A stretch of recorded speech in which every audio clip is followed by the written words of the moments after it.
Il mesurait jusqu'à 40 cm, était végétarien et habitait dans l'archipel du Cap-Vert.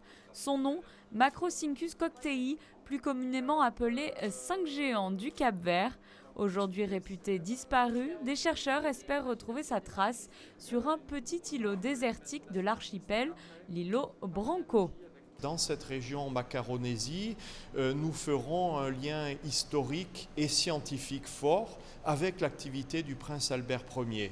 Et au Cap-Vert, que le prince Albert Ier a exploré, il avait visité un petit îlot, l'îlot Branco, sur lequel il avait observé de très grands lézards que nous appelons le 5 géant du Cap-Vert, et intrigué, il en avait prélevé 5 exemplaires pour pouvoir les étudier, et nous avons toujours, bien sûr conservé dans de l'alcool, dans du formol, ces 5 exemplaires de 5 géants.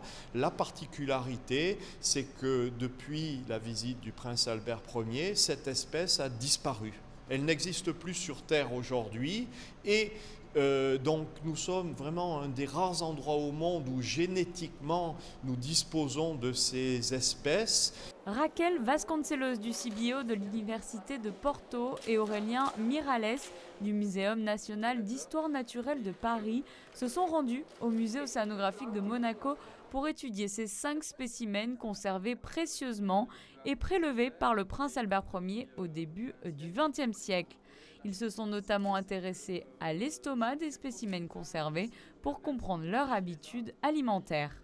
L'idée, c'est d'ouvrir pour accéder à ce que Raquel vous montrait, c'est-à-dire le tube digestif, pour pouvoir étudier le contenu du tube digestif, étudier l'histologie et les petites pièces à l'œil nu, voir si c'est des débris végétaux, éventuellement identifier les végétaux ou des restes d'insectes par exemple, mais également une approche moléculaire pour voir, parce que c'est beaucoup plus précis, si ça a été mâché, digéré, c'est pas toujours évident de reconnaître ce que c'est.